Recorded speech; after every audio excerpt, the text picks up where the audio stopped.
Good evening, everybody, and welcome to, Social Chatter, episode 112. I'm Nick Rishwain. I'm here with my co-host, Christian Karasevich, and our guest tonight is Joey Vitale. I had to get that correct because I knew that was good. Vitale growing up with me, so I had to make sure I had the right pronunciation there. Joey Vitale and I are group members in the Legal Minds Mastermind group, run by our friend Mitch Jackson. Joey is an attorney for professional creatives. His law firm, Indie Law, which can be found at indielaw.com. With his law firm, he works with creative small business owners to protect their passions and give them the legal foundation they need to thrive. Indie Law offers innovative subscription plans, flat fee packages, consultation sessions, and educational webinars. With these services, Joey focuses on the legal issues that matter most to creatives, such as business formation, trademarks, copyrights, and contracts. While based in Chicago, Indie Law serves business owners all over the country. Affectionately referred to as a babe dude, Joey has a reputation for thriving within female entrepreneur communities. That is, I have seen that as well with your Facebook community. Is it the Friends of Indie Law? Is this the massive group? That's the group. Mm-hmm. In the Friends of Indie Law group, which I think I belong to, I'm pretty sure I belong to it because I get notifications all day long. That's I could set that differently, but over 6,300 members as of today. Joey, you've built an incredible community around a law firm, which is, and I know it's not all specifically, but that's impressive. Thank you. It's a lot of fun. I just kind of saw this space where people were wanting a place to go to get trustworthy legal information. And so I tried to create a space, but I also know that a lot of business owners, when they think of lawyers, they think of slowing down and being told that they can't do certain things. And so we try and provide a mix of both giving legal tips, but also having a real strong sense of momentum and don't let the law slow down your hustle. Mm-hmm. Yeah, because when you need to get a contract done, it takes too long to get it done, and it really slows down business operations. Is that kind of that? I mean, that's one of the complaints I've heard over and over. Yeah, or we're really excited. We want to start this new project, and then an attorney can be like, "Well, have you thought about all these risks involved? Are you sure you want to move forward with it?" And business owners are already having so many things that are preventing them from taking action, and so we're just trying to do what we can to keep them moving. Excellent. And you do a couple of shows every week. So this is not your first foray into live video. You do a couple of live video shows using BeLive and streaming through to your Facebook group. Tell us a little bit about the shows that you're doing. Sure. So the main one is our Thursday show. I'm not very creative when it comes to naming things. It's called The Indie Show. And it's where I bring on a guest, like somewhat like you guys are doing, and it's not really legal based at all. We might touch on the law a little bit, but for the most part, it's just a different type of business expert that has a unique perspective on how they help businesses. Earlier today, we brought on Kent Heckle, who is this amazing young man who has gone from college dropout to YouTube viral video vlogger to Instagram influencer to now working at one of the fastest growing CRM tool companies in Silicon Valley. I listened to that today, and he was a very impressive guy. Very sharp young man, and you guys covered a lot of social media related stuff, and I thought, hey, perfect topic because we're going to be discussing these later tonight as well. Yeah, I told him to pop into this show because I think that I'm really excited for the lineup. There's a lot going on today. There's a lot going on today, and we are going to go ahead and jump right in. Christian, any thoughts on this evening or for you this morning? Not really, actually. Just I'm excited about all the topics. I mean, we have There's some good topics. We have some really good topics, and it's funny. I was actually chatting with somebody here in the local community, and we were talking about how how hard it is to for businesses to keep up with all the social media news. There's a lot. I mean, this week I think I counted alone 11 topics. Now we're not going to cover all 11, but they're all ones that are relevant for businesses. We'll touch on the main ones, and then we'll have the others in a blog post, just because I think that it's easy it's good for people to be able to go to one resource to get all that information. Rather than having to try and keep up, because like Joey said, I mean, you're running a business, you have a lot of things you need to think of, and your brain can't be like, oh, I got to do this, this, and this, and oh, I got to remember this, and you have to have time to consume it all. So I'm excited about this. Absolutely. And with that, should we jump into topic number 1? Let's do it. So the first topic for tonight, and if you'll post that over in the comments for sure. Mo and other guests as they come in. And we want to thank Mo Lilienthal for being here tonight, good friend of the show. New features for groups to build communities. This comes from Facebook Newsroom. Came out this week, within the last week. In June, they hosted, and it'll be interesting, Joey. I do want to ask you if you attended this thing. In June, Facebook hosted their first ever Facebook Community Summit in Chicago with hundreds of Facebook group admins. Since the summit, they've been busy building tools and programs that will help them grow and manage their communities. And today, they're announcing several of them. A couple of items that they have are welcome posts. I'm going to actually list the items here. We have welcome posts, badges, member profiles, and some new controls. And so the welcome post is great. So I run a small group for legal tech. And when you're welcoming new members to welcome them into the community, sometimes I have to open up a different tab and I have to see who recently joined and then name all of them. So welcoming new members and making them feel supported is critical to building a community. To help them introduce new members to help the admins introduce new members to the group, admins can now write a welcome post that will automatically tag new joiners. This, for efficiency alone, is fantastic. The badges, they also heard that members want to easily identify group leaders and other members.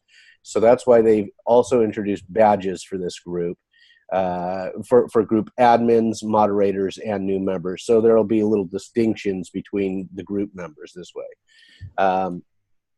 Then member profiles. Many people also tell us they often get to know other group members by reading their group posts and visiting their profiles. To help make this easier, they're introducing a new feature called member profiles. Now when a group member clicks on another person's name, they will be directed to a group-specific profile. So I guess you don't have to go all the way over to read their actual Facebook profile.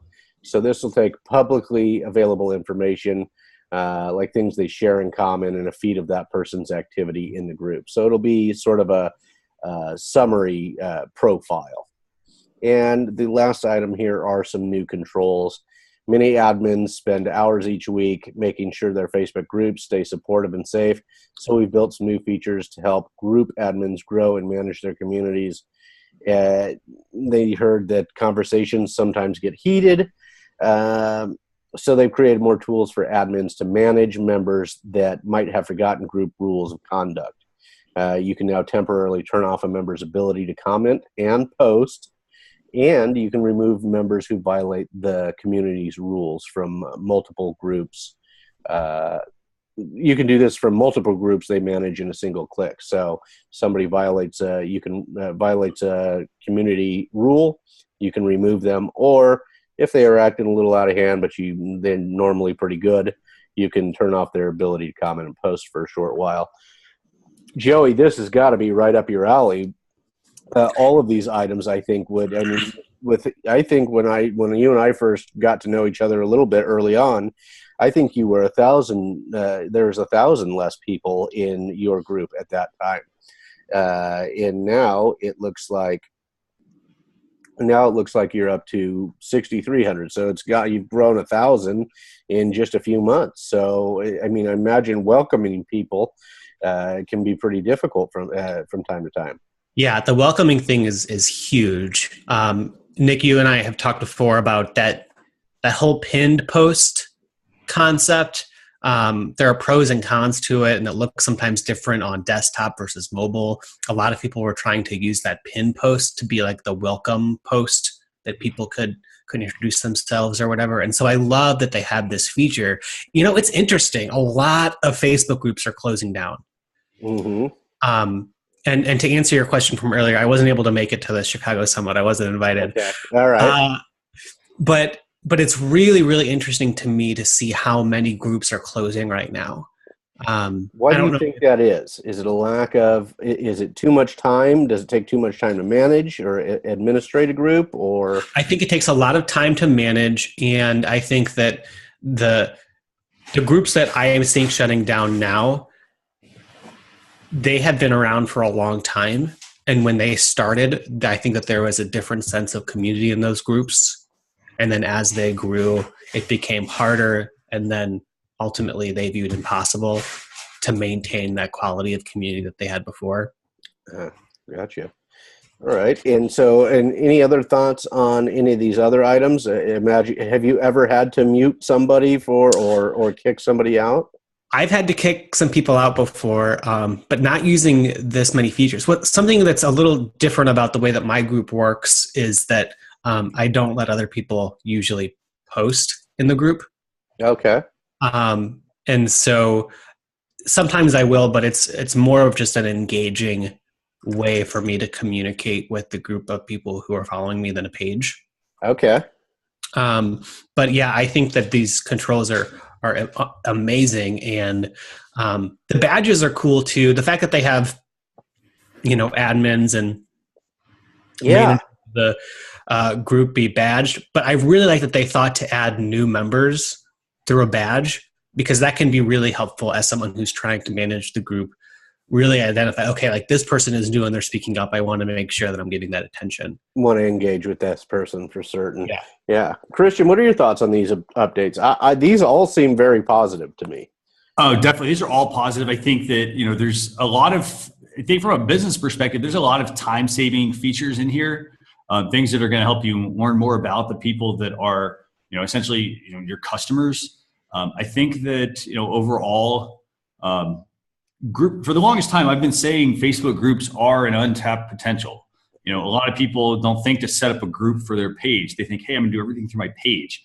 And having a group and having a page and having them separate, I mean, they make a lot of sense, because you could build a community through your group and then drive them back, and have it be like, my page is where they go to get maybe company information. So have the private discussions, but then on the page, they can, see that I actually have a group to join and whatnot. Like we have a group for social chefs. It's facebook.com/groups/social chefs that you can join as well. But I think out of these features, I think one, the welcome post, that's going to save you a ton of time. Not having to like go back through and we'll say, oh, do I have did I tag the right Chris, or did I tag the right Mike, that's in the group. The badges, I love the little badges next to the icons of the people. I do wish they would be a little bit bigger. But they are, it is nice to be able to have them there. You can actually see who's an admin, who's a moderator. That's actually really handy. So, I think that's important. But I think really the key standout here for me, one is the management, the ability to quickly remove people if they're across multiple groups, instead of having to, try to get work done and then say, oh, well, hey, I got to go remove, Michael because, hey, he's violating some community rules. Like, switching back and forth makes it difficult. So this way you can have it fairly seamless, or you can have your group members, people who are moderators, also help you out. So that would be one thing. But then I also think the member profiles is key, because, and one, I actually really like the way that's displayed, because I can at least see all of the public information that person has provided, versus, let me, if I hover over your name, I can see a little tiny snippet about you. And then if I go to your profile, I could see it each time, but I have to go back to it. So I think all these things in time will save you a lot of time as somebody who runs a group. Yeah. For efficiency, these all sound really good. As well as management and making it a safe and welcoming community for everyone. Sorry, Nick, when I get excited, I tend to cut people off. That's all right. One thing that I think is really cool, and something that is interesting to think about is that as these new features come out, as a group moderator, you have to be understanding that this newness might start to become normal and stale after a while.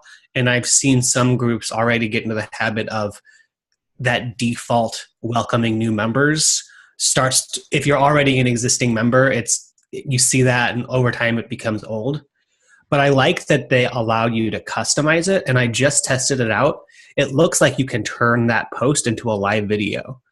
Oh, cool. That could be a really cool way to, maybe every once a week you go live and you like by name go through those people, and maybe if it's a Be Live video or something else, you could bring them on or invite them to come on.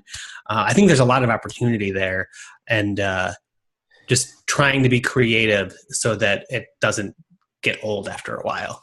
And that's a fantastic idea, by the way, to maybe do a live video and mention some of those people. That could be something that you do maybe every Sunday or something like that, or every Monday to welcome, to kick off the week, for instance. And it also gets you more comfortable using live video, because a lot of people, we still hear this a lot today, they don't want to go on live video. They're afraid to be on camera. This is my first time. I'm not comfortable. Like, here's the thing. You're only going to get better at something if you practice at it. Right. So I think that could be a very useful thing. And by the way, to your point about groups shutting down, groups are a lot of work to manage. And I think that, you're right. I think that's one of the reasons why we see a lot of groups close, because they get too big. And I think my advice for someone who wants to start a group is you might want to consider having some help in your group. And it doesn't have to be paid help. Here's the thing. You recognize, who are your best customers? Who are the people that are your cheerleaders? If they're really like serious about, what they're doing, they're getting a lot of value from you, chances are all you have to do is ask them and say, hey, would you like to help me moderate my group? And chances are they're going to say, an astounding yes. They want to be part of it. Agreed. I was able to pick up somebody to moderate. Not that it was extensive, because the legal tech group is pretty small, but just somebody had some ideas. I said, hey, you want to help me moderate it? Boom. Yeah, they were in. Let's move on, because we do have some pretty good stories still up tonight, and we could get lost here. We want to stay on track. Facebook will show, this comes from Marketing Land, Facebook will show all the ads a page is running and archive U.S. federal election ads. So Facebook will test a View Ads tab on pages in Canada next month and in the U.S. next summer. So actually this came out at the end of October, so I'm assuming they are testing this in Canada as of today. Twitter isn't the only social network making its ads more transparent in the wake of, and we actually have a related story on this tonight. In the wake of the Russian election ads controversy, Facebook will begin displaying all the ads that brands are currently running across the company's properties on their Facebook pages. The company announced on Friday. There will be a View Ads tab on pages. They'll add a View Ads tab on pages to show all currently running campaigns, including those running on Facebook, Instagram, Messenger, and Facebook's audience network, ad network of third-party sites and apps. The company will first test this program in Canada. Let me move on here. All pages will be a part of this effort. And they'll require that all ads be associated with a page as part of the ad creation process. This is, I'm assuming, is for following up and seeing who is creating these ads. Once the test hits the U.S., Facebook expects to also show any past federal election-related ads that a page ran. These ads will also be added to a searchable archive. Facebook will remove ads from the archive after 4 years. So this is, I think, a good move. In fact, I saw one of our good friends, Christian Chelsea Pites, reporting on this on her Snapchat channel yesterday, and I think for the election post or election or campaign related political ads, I think this is brilliant. I think they need this after what we've seen, and what we've seen this week with Facebook, Google, and Twitter executives testifying on Capitol Hill. As far as those for regular company pages and ads by companies. My comment to Chelsea was, well, this might actually drive people to look at someone's Facebook page. Because there's right now there isn't unless you have a highly engaged group of people on your Facebook page who interact with you regularly, there's not a lot of real reason to go over to a company's Facebook page, in my personal opinion. Joey, what are your thoughts on this? Yeah, I don't have a lot of thoughts on this, but I think it's super interesting. It's hard for me to picture what this is going to look like. I understand that they're trying to map it out, but it's going to be difficult for me to understand what it's going to be looking like until I see it. Right. And I'm going to go over. So this, I should have it on the experts page by now. Or no, I'm sorry. They rolled it out in Canada this month. So I'm assuming that there will be a tab kind of on the left-hand side, depending how you have your page set up. There will be a tab down by community, job, donate, event, shop, notes, jobs, community. And I'm imagining that they'll have a tab down there that says view ads. That is my assumption.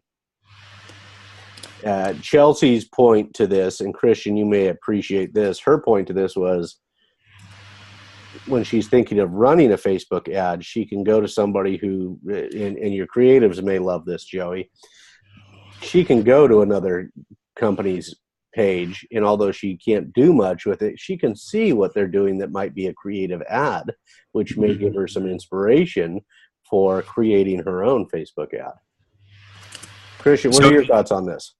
I will say, so it's really funny you mentioned that. That was exactly what I was putting together this week's blog post recap, and and I said, while there are, there's the whole political side of this, I think at the same time, this is very valuable for a business because they can look at what other ads are being run.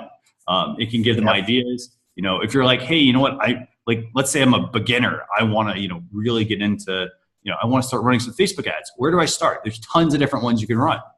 And so this way I could go see what other ones are running, and it can give me some ideas. And what I mean by that is I'm not going to go look at like Starbucks if I'm a big coffee chain and say, hey, I'm going to run ads just like Starbucks. It's not going to work that way. Or we were talking about Panera Bread earlier. I'm not, if I'm a sandwich shop, I'm not going to go and look at Panera Bread and say, hey, I'm going to run the same types of ads they're running. I'm going to look at somebody who is smaller in my niche and see what kinds of ads they are running and see if there are ones that, appeal to me. I'm not going to go copy them, or copy their style necessarily, but I'm going to get some ideas from this. And that's where I think there's a lot of value of this for businesses. Do you think this is going to make businesses feel more comfortable doing some Facebook ad work themselves? Or do you think it's going to make them feel like this stuff's getting too complicated and I know this stuff's available? This makes me even more willing to pay somebody to help with Facebook ads. I think that businesses are still going to want to pay to help, for help with Facebook ads. I think that, I kind of would hope that it would encourage them to do some of this themselves. But we also know that it's very, it can be very challenging to know, well, what kind of ad campaign do I run? Right. Do I have a tracking pixel installed properly? Am I targeting it properly? How do I get my costs down? That sort of stuff. Because the biggest thing is a business who doesn't understand ads, they're just going to put money into it and think, oh, I'm going to put more money into it, and that's going to get more out of it. And that's not necessarily the case. Yeah, there's a whole new layer of strategy that this opens up. That's pretty neat. Yeah. So keep an eye out for let me see, what was it called? Was it View Ads? Yeah, the View Ads tab on Facebook brand pages. Our next story, also a Facebook story.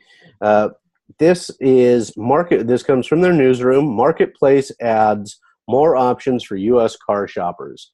So about once a week or so, I get some notification to check out the marketplace. And I don't spend much time on the marketplace, but I'm not a big shopper. So millions of Americans are using Marketplace every day to look for cars. This was news to me, I have to tell you. Since this is one of our most popular categories, We're expanding our used car inventory by partnering with leaders in the auto industry. In the coming weeks, Marketplace will introduce features that will make it easier for car shoppers in the U.S., specifically in the U.S. at this point, to browse inventory from auto dealers through their new partnerships with Edmunds, Cars.com, Auction 123, CDK Global, and Social Dealer. They'll be able to find what they're looking for by visiting the enhanced vehicles section and filtering listings by year, make, model, mileage, vehicle type, and transmission. And they can see trusted car values from Kelley Blue Book. Communicate directly with the dealership representatives via Messenger, powered by chat providers like Active Engage, CarCode, Contact at Once, and Goobagoo. I'm not sure how that's said. Anyway, what are your thoughts on this, Joey? Do you have any? Do you do anything through the Marketplace yourself? I've never used the Marketplace before, and I had always pictured it as almost like a more risky version of Craigslist. Mm-hmm.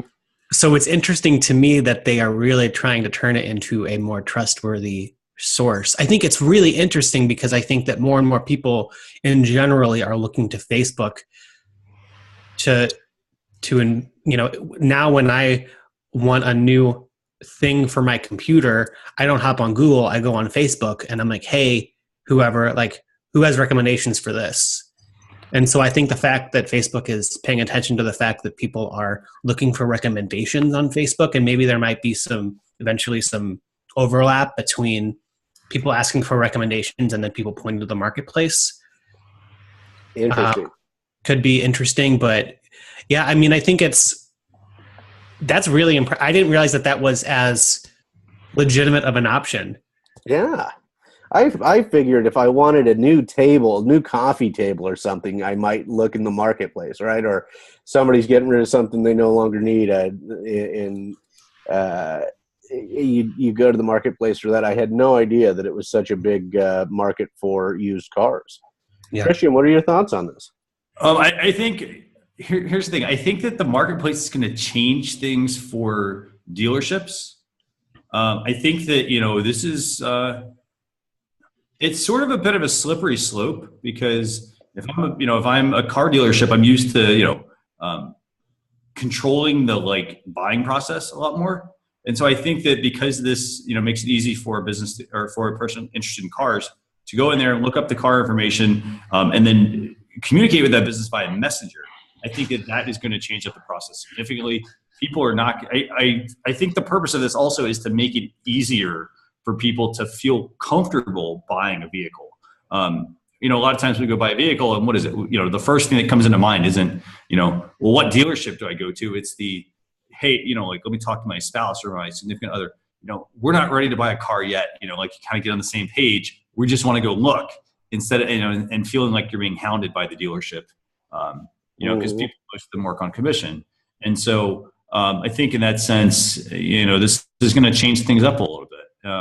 For the better though, because if I'm interested, I don't have to try to contact the dealership and find out, well, somebody already has that vehicle or where's that vehicle at. I can do it all via Messenger. So you can actually just buy a car through Facebook, or does that just start the conversation and eventually they set up a test drive? It starts the conversation is the key. Yeah. But the thing you have to remember with that is, I mentioned most of the time, if you want to go try to buy a car from somebody, you have to either go to the place and spend hours just at the lot, or if it's online, if you see something like, oh, I saw their vehicle in another ad or magazine or a newspaper or wherever I was reading, I go to communicate with them, and then they have to take days to get back to you, or if I send them a message, it takes them days to get back to me. In this case, I find something I like, I hit Messenger and I message the business. I think that this is going to fundamentally change how businesses that are, car dealerships are structured, because a lot of them, they kind of have that whole antiquated model. I think that's what I'm seeing here, Christian. Yeah. There's a massive social selling component to this, isn't there? Oh yeah. That your salesperson is going to have to get used to communicating via Messenger if this is and how do you communicate in text and still convince somebody to buy or sell? And I'm thinking that there may be a solution here for some car dealerships with chatbots. Mm-hmm. Yeah, it's interesting. I was actually just listening to an interview with Gary Vaynerchuk earlier today, and he was talking about how, people are starting to get worried about AI and bots taking over jobs, but he used the example of a sales job. And he says there's so much to a more elegant sale that AI cannot replace for the next 5, 10, 15 years. Right. But a car is interesting. Yeah. And if we're just starting the conversation through Messenger, Mm-hmm. can't you answer a lot of the preliminary questions with the use of a bot? And Yep. then after several of those questions are answered, we'd like to set up a time for you to come in and speak with one of our representatives. Or the other thing that's a really good point I think you're making. The other thing I think that also is key to that is you could pre-qualify somebody if you set up a bot to rule out, and here's the thing, like you get a lot of, no pun intended here, tire kickers, people who are like interested in the vehicle, but they're not really interested in the vehicle, and they're kind of wasting your time. You could conceivably set up a bot where you go through most of that buying process to pre-qualify the person before you actually set up that meeting, to have them, come in, at the dealership. So I think that key as well. A lot of interesting stuff that can be done with this. It'll be interesting to see how this develops. Our next story up on this, it sort of takes us back. This is our next one. We're done with Facebook for the time being, although we have one of their other assets coming up in another story. This is a Twitter issue, and again brings us back to the Twitter, Facebook, Google execs testifying on Capitol Hill this week. Twitter has created new transparency for ads on Twitter, and this comes from their blog, and they're saying they're working to dramatically increase transparency for all ads on Twitter. Before, I'm sorry, I got caught here. I sort of blanked for a second. The last two stories from Facebook and Twitter on these transparency issues both came out last week, and they were testifying on Capitol Hill this week. That just kind of struck me. It's like they wanted let's get something out there before we have to go and testify, so we can tell them what we're doing to take care of these ads and monitor political ads. So in the coming weeks, Twitter will launch an industry-leading transparency center that will offer everyone visibility into who is advertising on Twitter, details behind those ads, and tools to share your feedback with us.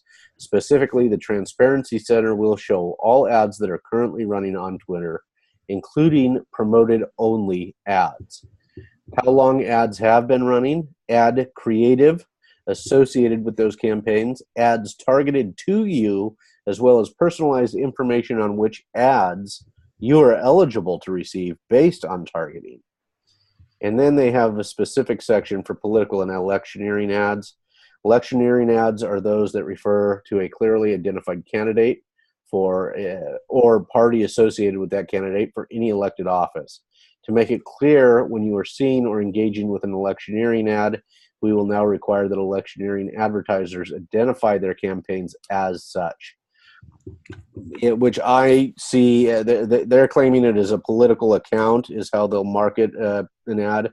This is like a new version of I'm Hillary Clinton and I approve this ad. This is the digital form of that is how I see this. They'll change the look and feel of these ads and include a visual political ad indicator. Transparency Center, there's a lot more items here that I think may be way too in-depth for the amount of time we want to spend on this, but very similar to what we just covered over on the Facebook issue. Joey, what are your thoughts on this? I know earlier in the week we talked about a blog post or a video you were thinking about doing, kind of discussing some of these tech related issues and intellectual property issues. Yeah. Well, I mean, something came up before, and our friend Mitch has talked about it. But like, what does this mean for in like the influencer space? Mm-hmm. If you're a brand ambassador or something for someone, and you say something, and I'm sure that those groups of business owners and entrepreneurs are interested in this, but the consumer in me and the hopefully engaged citizen in me is wondering, like, are regular voters going to notice this? It's a good question. It's a good question, and I will they will care? I'm going to wrap back around to that, to something our friend Tom Whalen showed me in our other group this week. Christian, what are your thoughts on this? Again, I mean, I think part of it, I'm glad that I think the timing is coincidental, with Facebook doing something very similar. But I am glad that this is also coming out as well, because people need to see, well, am I actually running an ad? I think, honestly, I want to say that this actually should have come out before Facebook or Twitter started running ads or letting people run ads, because I think that people, I think you could survey a lot of people and they would say, well, I don't even realize I'm being, I'm getting an ad or a sponsored tweet or something. And I think that having a safe place to go to be able to run this, I think that's going to be helpful. But I also think it goes back to what I said about Facebook. It lets you see what ads people are running on Twitter. I also think that, from a creative side, this will actually help people determine what the optimal sizes they should be using for their ads are, because a lot of people tend to put too much into their ads. This will at least help you see, what's running and, what might be working or what might be something to try. Yeah. And the one thing that I think Joey was getting at is, will people notice this?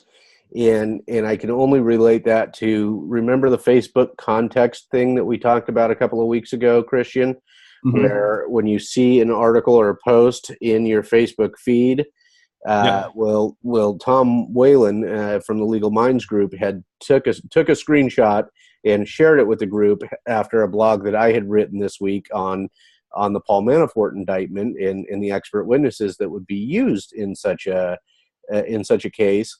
And underneath my blog post, he had 2 or 3 different stories, one from like the New York Times or Wall Street Journal, on related topics.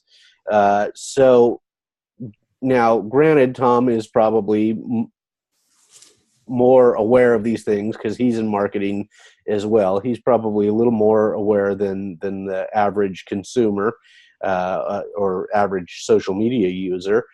But he did notice that, and he thought that lent credence. The way he viewed it from the outside was that lent credence to the post that I had made, added some weight to it.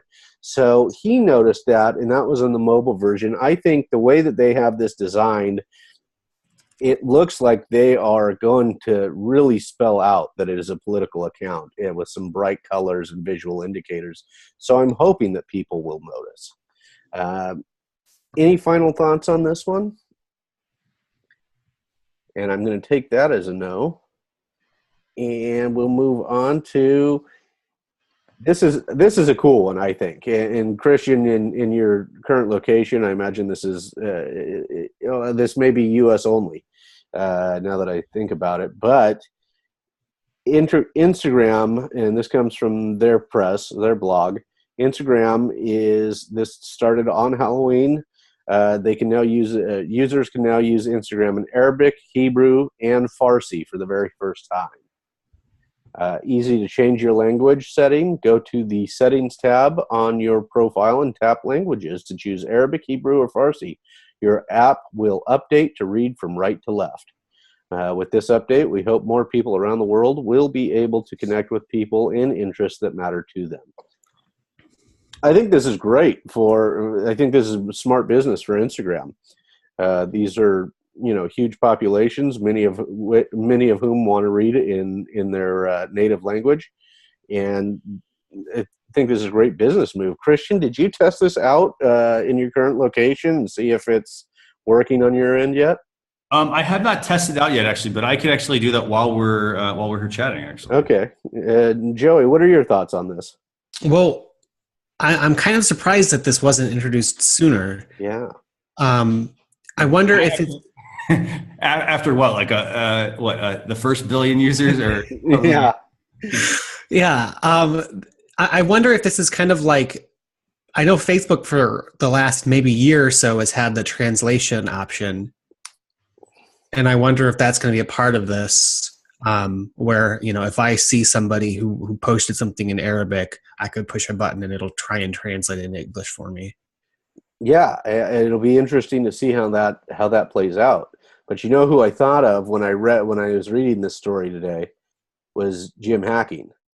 And Oh, I was thinking, I don't know if he's running Instagram ads, but this does. If this will apply to ads as well, this could be really good. Good reason for him to start doing ads across Instagram as well as Facebook and Messenger. And if because I know that he serves this population quite a bit, and in that case, if the ads will now come up in the native language or language that they want to see, this could be really good for his practice. yeah. So how could that look? How would that look procedurally? Would he have to change his settings each time that he wanted to put something in a different language? The way I read this, and the way that it's based on how the user wishes to view it. So I'm assuming, and maybe Christian will tell us if it's working on his end. it's not working on my end. Not working. Okay. Not yet. I don't have the app update. But I'm going to assume that then everything that comes across my screen, if I do that, will be in the language that I've chosen. So if Jim's not running ads but was thinking about it, this could be it could now be a better place for him to run. I will say this: I would love to have the ability if I were running ads, and the ability to like switch languages, like because I actually think, and I'll say this: I've been using that a fair amount here to get the gist of some conversations. I would love to be able to just switch, be able to type out an ad and have it auto translate to other languages. Yeah. That takes out a lot of guesswork. Now, granted, I also know at the same time that a lot of times there are words that do not translate properly. Mm-hmm. But I really would think that with machine learning and all this, all this technology that we have at our disposal, that you would be able to run ads, run them once and say, hey, I want to put it in 5 languages. Here's the 5 languages. Done. Yeah. Creative, obviously, but yeah. Well, and even to take that a step further, if they could take this and then also use technology to say, okay, we're not just going to stop at text, but if we see a photo that comes on your feed in English, we're going to see if we can try and change that, or a video, we're going to see if we can change the audio of that. Would be that could be really cool. Could be really advanced. Could get really advanced. So anyway, I thought this was a good move. It looks like I don't have the most updated languages either, although I do have some others. So yeah, I think this is a good move for Instagram, and I imagine some people will prefer to get it in different languages. Our next and last story for tonight, if I can get the article now to show up. There we go. Snapchat finally lets advertisers use pixels to track ad results and eventually retarget. So this comes from Ad Age, and it keeps forcing me to subscribe here, Christian. So 1 second while I pull it up on my mobile phone. So Snapchat ads are about to get more targeted as the app is embracing a marketing technology that until recently its CEO had considered creepy. Snapchat is giving its advertisers the ability to employ a pixel, a key tool to make ads more trackable and targeted. By putting a pixel, which is essentially digital code on the website, on a brand website, the brands can then measure when a person saw their ads somewhere else in the digital ecosystem. Pixels are also used to retarget ads, showing people ads they had already seen elsewhere. Facebook does this, Google does this, and Snapchat says they are just testing it right now. Snapchat will let its users opt out of retargeting, according to a spokesman. For now, the pixel is being used for measurement purposes only. The spokesman says they will open their retargeting capabilities later this year. Joey, are you a Snapchat user, and what do you know? I haven't been on Snapchat in a while. Can you log in through your browser yet, or is it all still mobile? All mobile. Okay, so you would have to control and edit the pixel from your phone. Actually, their ads manager, I think, is on desktop. Yeah. Okay. Yeah, from the user experience, it's all mobile. But yeah, for the ads management is on desktop. So is this something? Do your creatives, or do you have a lot of people in your community who are Snapchat users, or is it predominantly? Not a whole lot, honestly. The community that I run with is older than the typical Snapchat user, but it's interesting. I mean, I know that the one thing that Snapchat is all about is, privacy, and that's what attracts so many young people to it. Mm-hmm. But I don't know that. My wife and I always talk about this, and she's like, maybe this makes me a bad person, but I don't mind ads getting smarter if that's going to help me see ads that I want to see more. And so I don't know that the average Snapchat user will look at this and be upset about it. Yeah. I'm not sure that the average Snapchat user would think that much about this. Yeah. Mo says, I'm old, no Snapchat for me. I'm going to change your mind on that, Mo. It's a lot of fun. Christian, what are your thoughts on this? I think that, going back to kind of what Joey said here, I like the fact that ads are smarter, that they actually are related to things that I'm viewing, or in some cases, things that I'm thinking, that is the creepiest part. I can go to type something in, and all of a sudden I've got an ad showing up for it, which is just unbelievable. But I'm glad that Snapchat is finally doing this. We kind of knew they were going to do this because they do have to find ways to monetize. Yeah. One way is going to be obviously to collect probably some of that revenue from the ads. And hey, you know what? By the way, Facebook just had their earnings, and I think Facebook they were up 40-something% on the back of advertising. I think that this is a smart move from Snapchat to do this. If you're going to compete with Google and Facebook, and you got to get those ad dollars. It's the trend also. I mean, it's the trend. It's the fact that, people are looking at it and saying, hey, you know what? I'm running an ad on Facebook. Well, if they want to get into Snapchat, well, Snapchat doesn't have this feature. Well, Snapchat, that can't happen. So they need to actually, work faster on that. I think from a business perspective, again, the key thing here is right now it's for measurement. They're planning later this year to roll out the retargeting portion of it. So keep that in mind as well. Don't just think, hey, I'm going to start running some retargeting campaigns tomorrow. Yeah. And Mo says in the chat, he says they do a lot of retargeting ads on Google and Facebook, and they get a good return on their spend. And I'll tell you what, because I visited Mo's, I probably visit their website once a week, see and grab some content to throw in a buffer, because Mo writes a lot of blog posts. And I'll tell you what, I am constantly getting hit with the with the law firms, and I'm in California, but because I've been there, I am retargeted everywhere I'm at. I see their logo shows up, so their retargeting is quite successful. Christian, it's that time of the evening. How about some tools for our audience?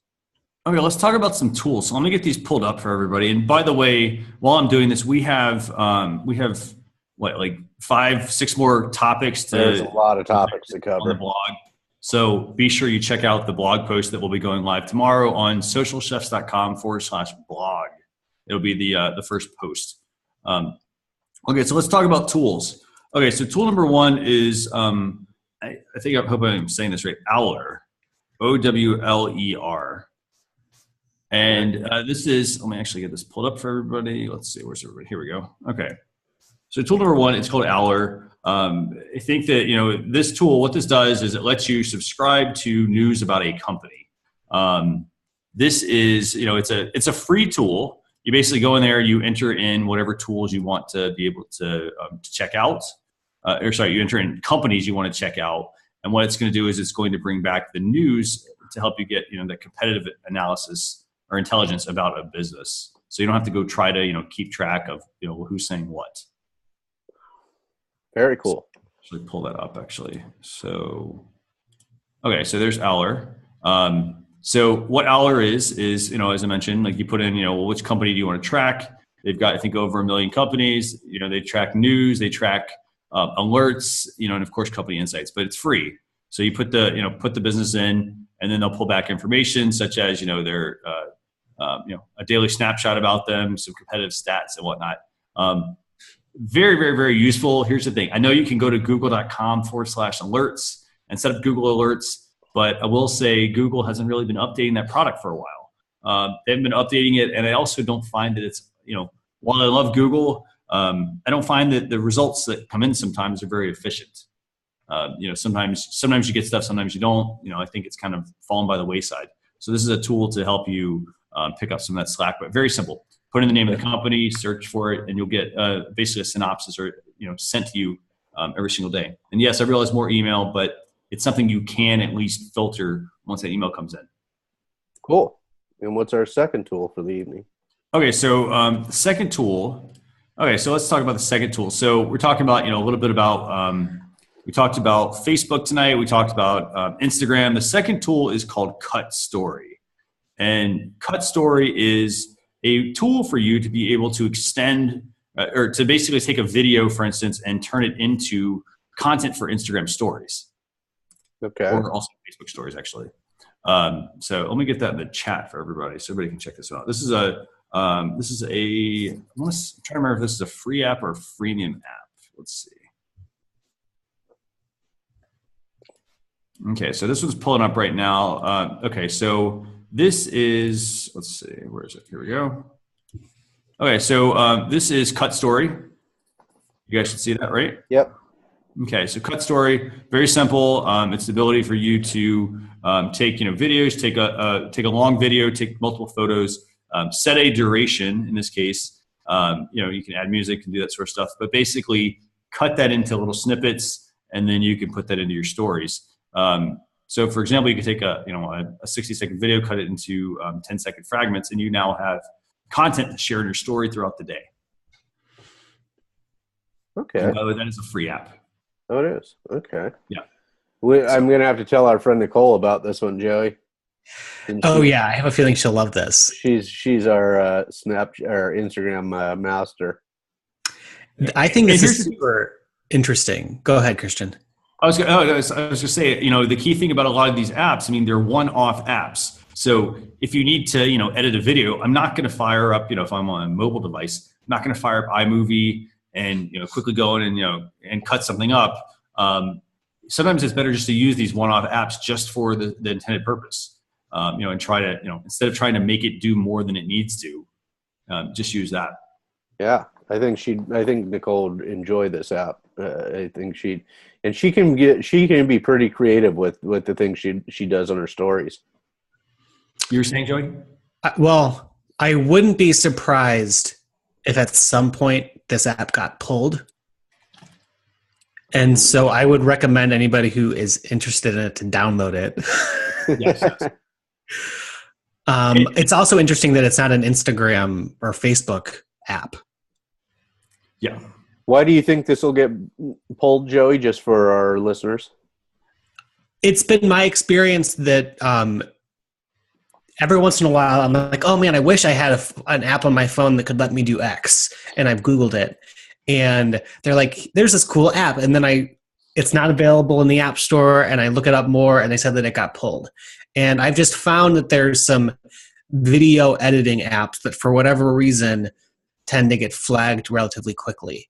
But I think that this ability to split up a clip, I'm going to dig into this because this could be really cool. I'm thinking like, Nick, we talk a lot in the Legal Masterminds group about repurposing and being able to have, one video that you, whether or not you put it into stories, but you break it up into separate smaller clips that you drop out somewhere else.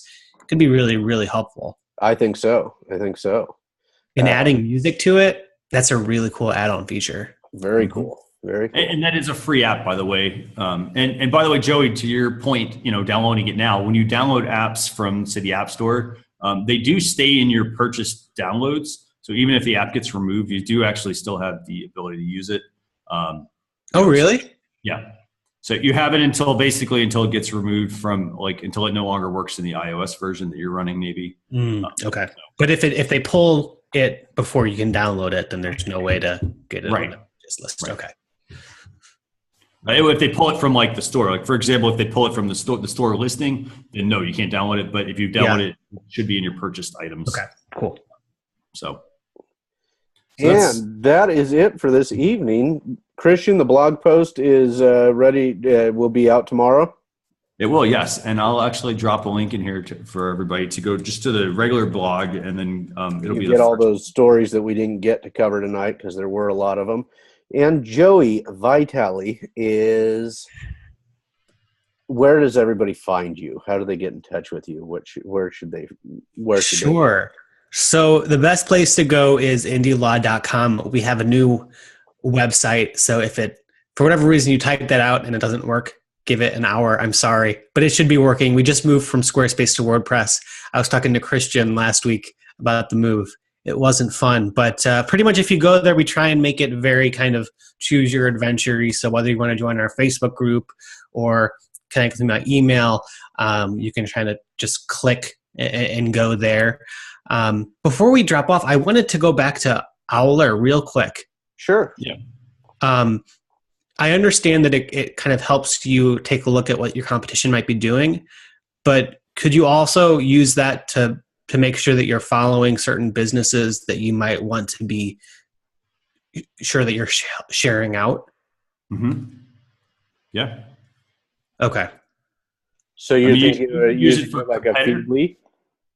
Yeah, almost. Like if there was a particular, let's say that I wanted to see if I could find Mo's law firm on there or something like that.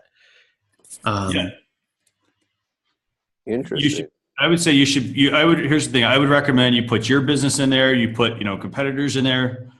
You put people in there that are that you might be, for example, if there's certain business that you don't say you want to model after your business after, but put their business in there as well. So this way you at least can keep an eye on, the different ones that interest you versus trying to keep up with them because, I can go put it into a feed, but there's social posts, there's PR posts, there's blog posts that they're publishing. There's all sorts of content out there. And that daily email gives you everything that you've included that you want to search for, or you get one email per? You should get one email. Okay, cool. So, yeah. And if your business isn't, here's the other thing. If your business isn't listed on there, I would say, you know what? Hey, let me put my business in there because maybe somebody wants to keep an eye on me, and see what I'm doing. That's cool. All right, guys. Well, thank you, Joey. Thanks so much for being here tonight. We really appreciate you taking the time to be with us. And we'll make sure you get a copy of the blog post when it's done. Christian, thank you so much. Thank you. All right, guys. This was a lot of fun. Thank you, guys. Thank you. Appreciate it. And I'll see you both next week. Sounds good. Next week, we're going to have Jason Falls on. So Jason Falls next Thursday, 10 p.m. Eastern. Thank you, everybody. Bye-bye. Night, everyone. Bye.